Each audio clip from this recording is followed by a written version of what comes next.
Assalamualaikum dan salam sejahtera. Dalam video kali ini, kami akan menerangkan berkenaan dengan tajuk kumpulan kami iaitu kepentingan agama dalam dunia moden. Pengenalan. Agama bermaksud kepercayaan kepada Tuhan atau kuasa gaib, seperti Tuhan dan amalan serta institusi yang berkaitan dengan kepercayaan itu. Agama dan kepercayaan adalah dua perkara yang sangat berkaitan. Agama iaitu merujuk kepada sistem kepercayaan yang bersatu padu dan kepercayaan ini adalah mengenai aspek ketuhanan. Agama mesti melibatkan sebuah komuniti manusia.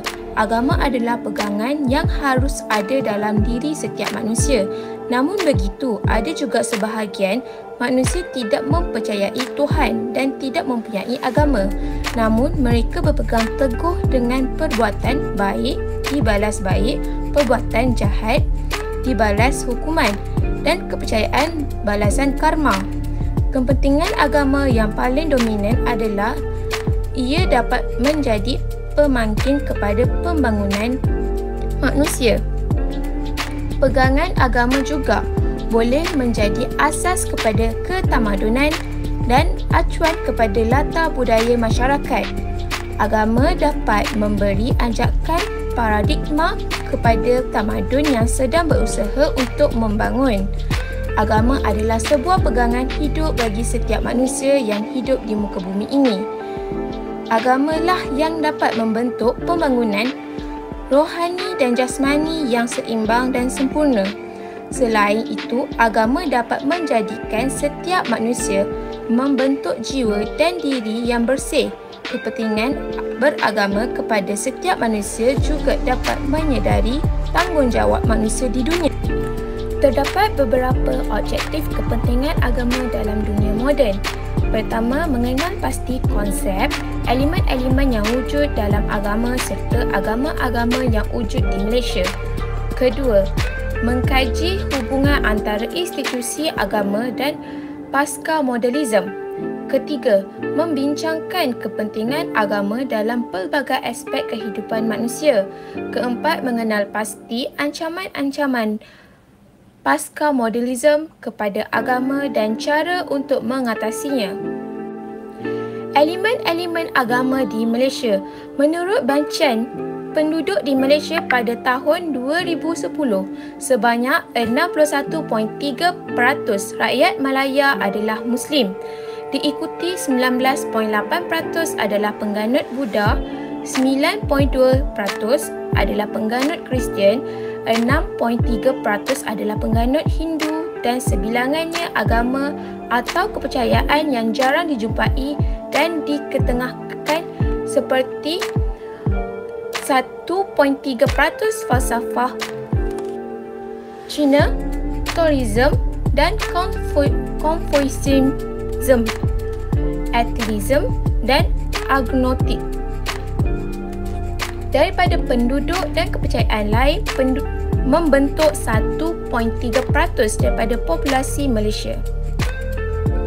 Agama Islam adalah agama rasmi di Malaysia. Umat Islam percaya kepada Allah Tuhan yang satu dan Muhammad sebagai Nabi terakhir Allah. Tempat umat Islam untuk mengerjakan solat adalah di masjid. Selain itu, umat Islam juga dapat mengerjakan solat di mana-mana tempat dengan syarat tempat tersebut bersih dan menghadap kiblat iaitu Kaabah. Umat Islam merayakan bulan puasa di bulan Ramadan dan hari raya di bulan Syawal. Buddhism bermula di Malaysia apabila peniaga-peniaga India membawa bersama mereka semasa perjalanan mereka merentasi laluan maritim dari benua India. Majoriti pengganut Buddha Malaysia tinggal di kawasan bandar di mana mereka terlibat dalam perniagaan. Kebanyakan Buddhism mendekati agama melalui tradisi upacara dan simbolik. Amalan keagamaan dijalankan dengan cara yang mudah dan bermaruah. Agama Kristian datang ke Malaysia melalui pedagang dari Timur Tengah pada abad ke-7. Orang Portugis tiba pada abad ke-15 membawa bersama mereka yang beragama beragama Katolik. Kristen percaya kepada Tuhan Yang Maha Agung yang menciptakan seluruh alam semesta dan kepada anaknya Yesus. Kebanyakan orang Kristen berada di Malaysia, Timur dan negeri Sabah Sarawak. Hari Jumaat yang baik adalah cuti umum buat agama Kristian dan kepercayaan yang disambut adalah Hari Krismas. Agama Hindu adalah agama yang dominan di kalangan orang-orang Tamil di Malaysia. Ia berpengaruh sebelum Islam mengambil alih. Pengganut-pengganutnya sekarang adalah keturunan pendatang dari Tamil Nadu yang datang ke Malaysia untuk bekerja di ladang getah British. Kuil di kawasan bandar dideklarasikan untuk satu dewa, manakala kuil-kuil di pendalaman adalah rumah kepada pelbagai tuhan. Kuil-kuil mengikuti tradisi Saviti dari India Barat untuk menyembah Tuhan Siva.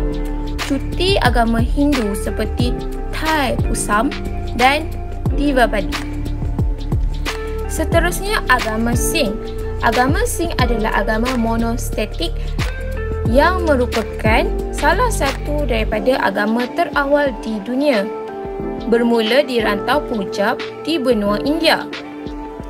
Golden Temple adalah bangunan Guru Arjan pada abad ke-16 dengan bentuk bujur sangkar dan dikelilingi kolam yang disebut Amrit Soval atau kolam nektar. Pengganut Sikh percaya berendam di Amrit Soval dapat menyucikan diri mereka. Metodologi kajian. Metodologi atau instrumen kajian yang digunakan dalam kajian ini adalah melalui sumber sekunder. Sumber-sumber sekunder yang diperolehi adalah melalui carian artikel, jurnal kajian dan buku melalui internet yang berkaitan dengan topik ini. Carian sumber tersebut termasuklah kajian-kajian lepas akan konsep keseluruhan agama dan elemen yang akan datang bersamaan. Data-data sekunder turut dikumpul bagi memahami dengan lebih lanjut akan kepentingan kewujudan agama dalam kehidupan seharian manusia di era moden ini. Konsep agama. Pembangunan dan pembentukan insan yang sempurna adalah bermulanya dari pendidikan awal yang diterima sejak dari kecil. Sikap toleransi, kerjasama dan hormat menghormati adalah menjadi matlamat penting bagi pembangunan sesebuah negara. Sikap ini membantu ke arah pembentukan satu bangsa yang maju dan makmur. Pendidikan yang disampaikan hendaklah mampu membina serta menghidupkan kesedaran insan tentang hakikat ketuhanan dan kesediaan untuk mematuhinya. Sikap keyakinan kepada Tuhan akan menjadikan jiwa manusia sebagai hamba yang taat serta patuh perintah. Keyakinan ini akan menguatkan kepercayaan bahawa hukum-hukum alam adalah hukum-hukum Tuhan dan manusia digalakan untuk mengkaji fenomena alam. Blaise dan Blaise menyatakan bahawa asas kejayaan sesebuah sekolah yang berjaya bukannya disebabkan oleh pemimpin pengajaran, tetapi disebabkan oleh koordinasi para guru selaku pemimpin pengajaran. Menurut John West Burnham dan Vanessa Howe Jones, di dalam bukunya Spiritual and Moral Development in Schools mengatakan, spiritualist the journey to find an authentic, unified and profound understanding of the essential self which inform action, sustain hope and enable personal transformation. Dengan kata berikut bahawa spiritual adalah penting kerana ia adalah sebuah perjalanan pemahaman dan perubahan terhadap diri seseorang. Apakah itu Pasca Modernism? Pasca Modernism adalah gerakan akhir abad ke-20 dalam falsafah dan teori sastra yang secara umum mempersoalkan andaian asal falsafah barat pada zaman moden, iaitu kira-kira abad ke-17 hingga abad ke-19. Falsafah postmoden dicirikan oleh skeptisism atau relativism yang meluas dan kecurigaan akal secara umum. Antara perkara yang dipercayai oleh para pasca moden adalah, yang pertama, ia tidak ada realiti yang objektif. Yang kedua, tidak ada kebenaran ilmiah atau sejarah iaitu kebenaran objektif. Yang ketiga, sains dan teknologi dan bahkan akal dan logik bukanlah alat kemajuan untuk manusia. Yang keempat, akal dan logik tidak berlaku secara universal. Yang kelima, tidak ada perkara seperti sifat manusia iaitu tingkah laku dan psikologi manusia ditentukan atau dibina secara sosial. Bagaimana Paskamodernisme berkait dengan relativisme? Walaupun beberapa postmodernis menolak relativis, banyak doktrin paskamoden membentuk atau menyifatkan beberapa bentuk relativisme. Banyak postmodernis menafikan bahawa ada aspek realiti yang objektif atau ada pernyataan mengenai realiti yang secara objektif atau benar, iaitu menyifatkan relativisme sebagai metafizik, bahawa ada kemungkinan memiliki pengetahuan mengenai pernyataan tersebut yang menyifatkan skeptisisme atau relativisme epistemologi. Sebaliknya, realiti, pengetahuan dan nilai dibina oleh wacana, iaitu amalan linguistik bersama dan boleh berbeza-beza dengannya. Kita beralih pada hubungan institusi agama dengan paskamodernisme ataupun pendapat agama tentang paskamodernisme. Bila membahaskan isu-isu paskamodernisme ni dalam agama, maka ia lebih berbahaya kerana sebenarnya ia menyentuh kepercayaan masyarakat yang dianggap penting dalam kehidupan mereka. Kebanyakannya semua agama menolak kefahaman paskamodernisme ialah kerana bercanggah dengan agama masing-masing. Jadi saya jelaskan antara faktor besar semua agama menolak paskamodernisme ini kerana antaranya nilai-nilai paskamodernisme ialah bertentangan dengan akidah, kerana paskamodernis sendiri menolak kepercayaan sesebuah agama. So, golongan yang membawa kefahaman paskamodernisme ini, mereka tidak percaya sesebuah agama. Seterusnya ialah ia menentang nilai-nilai rohaniah yang hakiki. Ia menolak ibadat yang diamalkan oleh sebuah agama. Mereka tidak percaya ibadat yang dilakukan semua agama. Selain itu, ia menolak nilai-nilai moral dan etika yang mutlak dalam agama. Ia menolak nilai-nilai moral yang diajar dalam sebuah agama. Dalam perspektif mereka sendiri, tidak ada wujud nilai-nilai mutlak yang kekal ini yang seperti diajar oleh agama. Dan mereka menganggap nilai-nilai semua ini boleh dirasionalkan.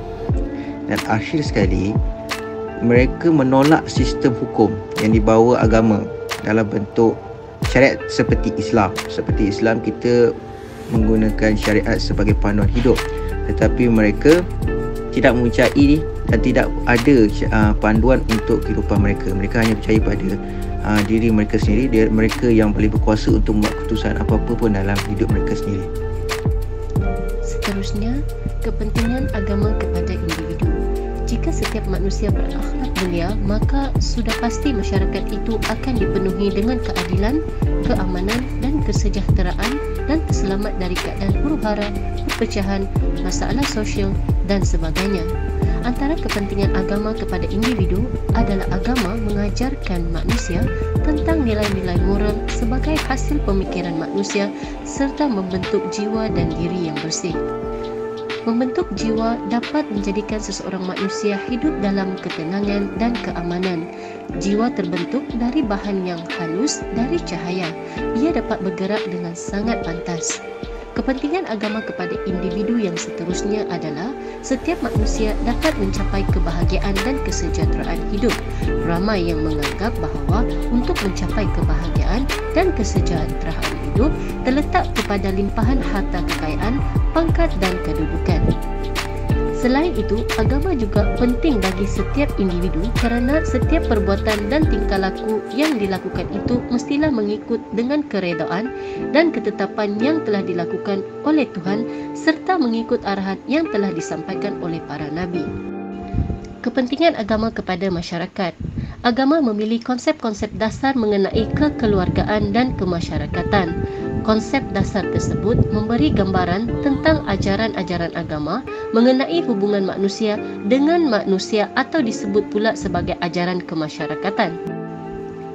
Kepentingan agama paling jelas ialah masyarakat dan agama itu berperanan dalam mengatasi persoalan-persoalan yang timbul di masyarakat yang tidak dapat dipecahkan secara empiris oleh individu dalam masyarakat kerana adanya keterbatasan kemampuan dan ketidakpastian. Seterusnya, ajaran agama diajarkan bahawa manusia selalu menjaga keharmonian antara makhluk hidup dengan lingkungan sekitar supaya manusia dapat melanjutkan kehidupannya.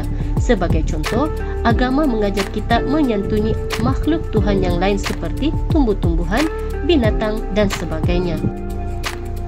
Menurut Samuel Huntington dalam karyanya The Clash of Civilization bahawa agama menjadi salah satu penyebab kepada kegagalan mendirikan sesebuah tamadun.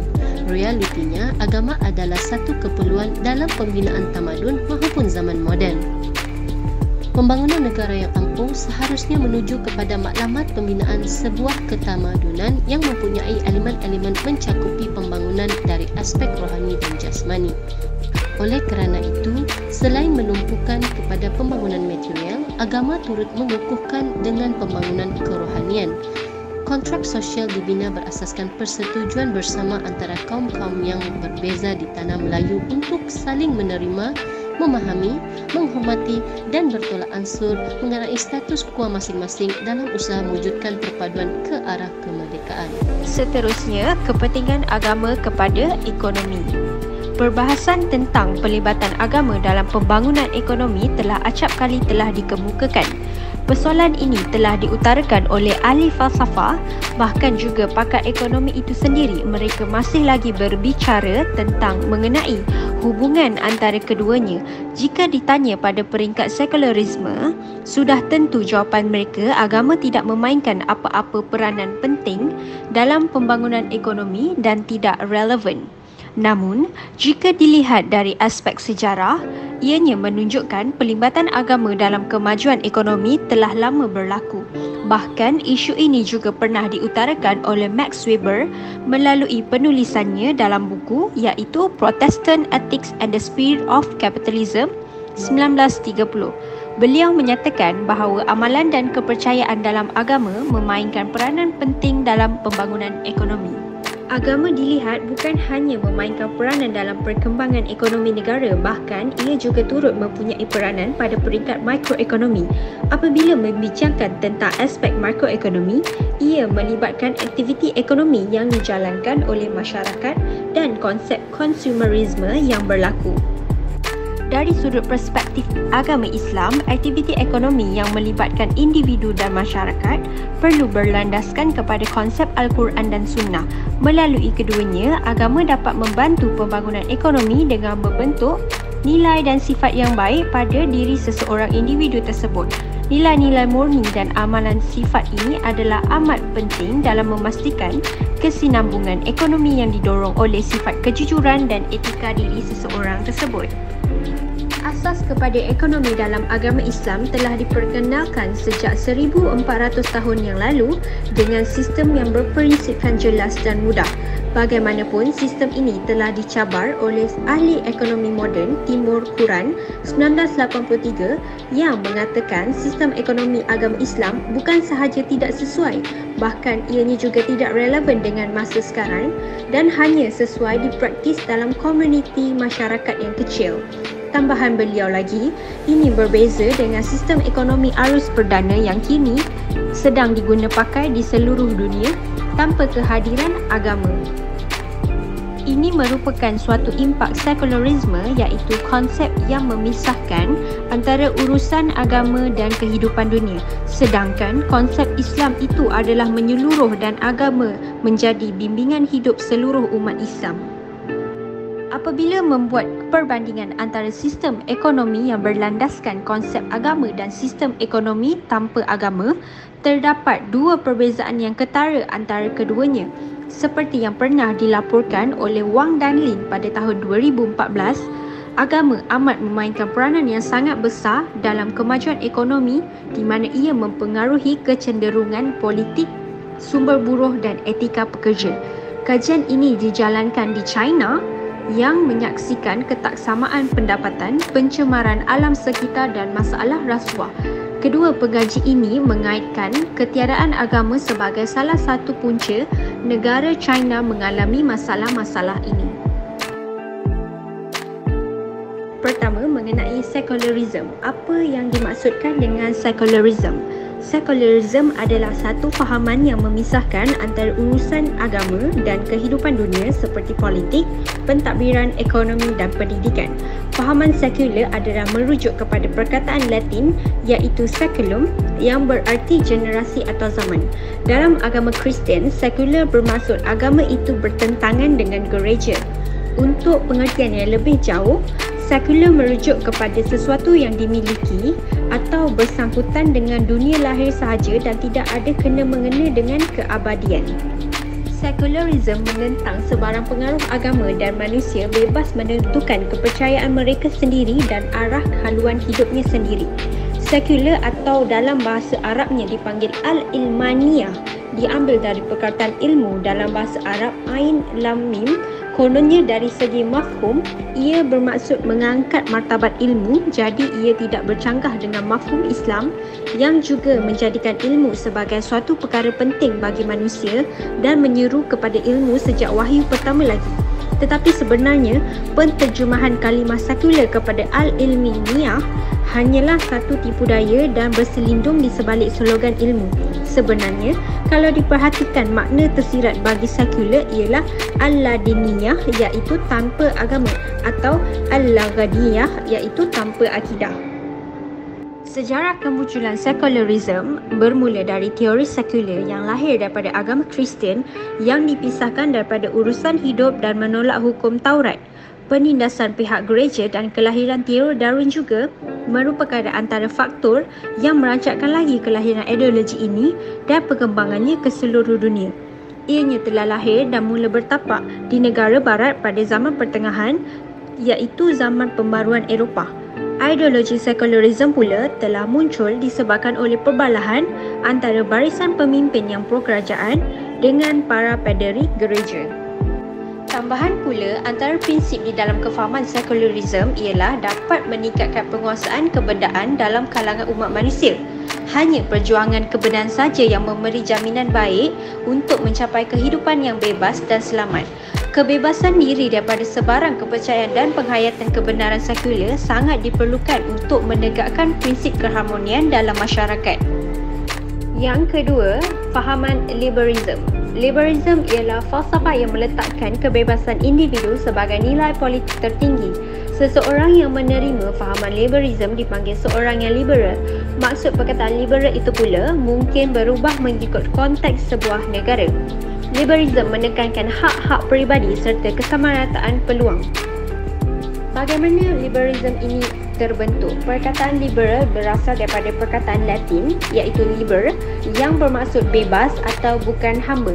Perkataan liberal banyak dikaitkan dengan perkataan Inggeris iaitu liberty dan konsep kebebasan.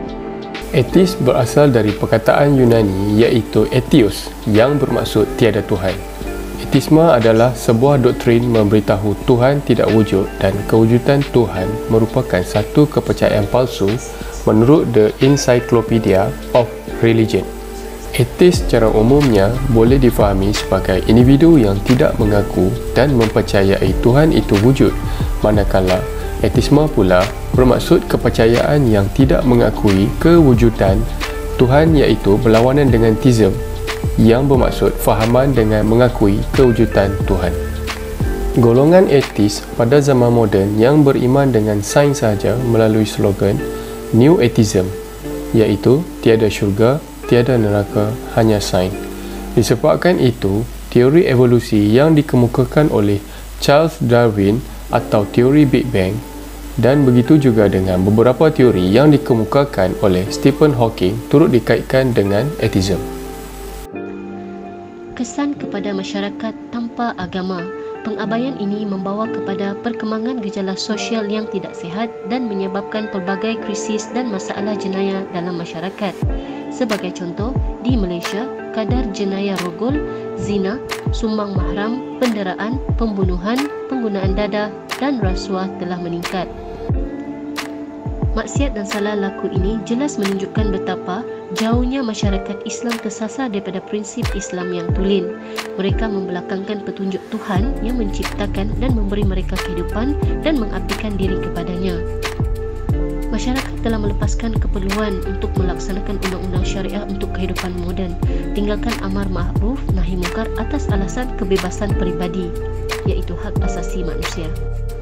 Negara kita sedang menghadapi krisis moral yang serius. Jika tidak diambil serius dari awal, ini akan memberi kesan kepada masa depan agama dan umat Islam keseluruhannya.